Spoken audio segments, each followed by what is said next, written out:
अस्सलाम वालेकुम। शब रात की रात को लेकर कितने लोग कंफ्यूज रहते हैं, है ना। इबादत करनी चाहिए, नहीं करनी चाहिए। कुछ लोग कहते हैं इबादत ही तो कर रहे हैं, क्या बुरा कर रहे हैं। बिल्कुल बुरा नहीं कर रहे हैं, आप इबादत कर रहे हैं, बहुत अच्छी बात है। इबादत करना सवाब है, करनी चाहिए हमें। लेकिन जो इबादत हमें बताई गई है, जो हमारे ऊपर फ़र्ज़ है, पहले हम वो इबादत कर लेते हैं, है ना, जिसका सवाब हमें मिलेगा। जो हम पर फ़र्ज़ है, करनी है हमें।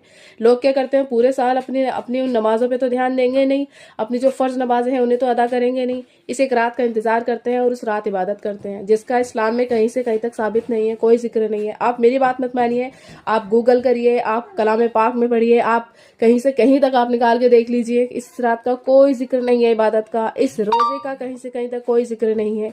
लोग फ़र्ज़ रोज़े छोड़ देंगे और इस एक रोज़े के लिए पूरे साल का इंतज़ार करते हैं कि इतना सवाब होता है।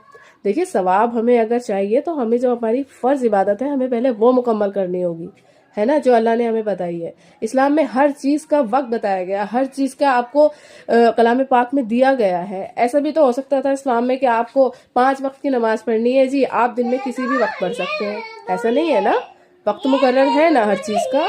अगर हम ये सोचें कि हम अपनी नमाज़ों का टाइम बदल कर और किसी भी टाइम नमाज पढ़ लें और हम खुद से ये सोच लें कि जी सवाब तो मिलना चाहिए, हम नमाज ही तो पढ़ रहे हैं, ऐसा नहीं है। देखिए, ये एक बिदअत है। बिदअत का मतलब समझिए, बिदअत का मतलब होता है कि किसी भी चीज़ को दुनिया की इस्लाम में खुद से शामिल कर लेना और फिर उसको सवाब बतौर अप्लाई करना, खुद से करना। रोज़ा रखना यहाँ से कहीं से साबित नहीं है। आप रोज़ा रखना चाहते हैं, आप फ़र्ज रोज़ों से अलावा आप रोज़े रखना चाहते हैं तो आप रोज़े रखिए। आप भर पीर का रोज़ा रखिए, हुजूर पाक सल्लल्लाहु अलैहि वसल्लम रोज़ा रखा करते थे, सवाब की नीयत से रखिए।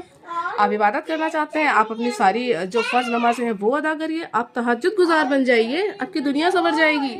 लेकिन प्लीज़ इस चीज़ को अब ख़त्म करिए। देखिए, पहले इतना आसान नहीं था इन सब चीज़ों को समझना, लेकिन आज सोशल मीडिया का ज़माना है, हर बंदे के हाथ में मोबाइल है।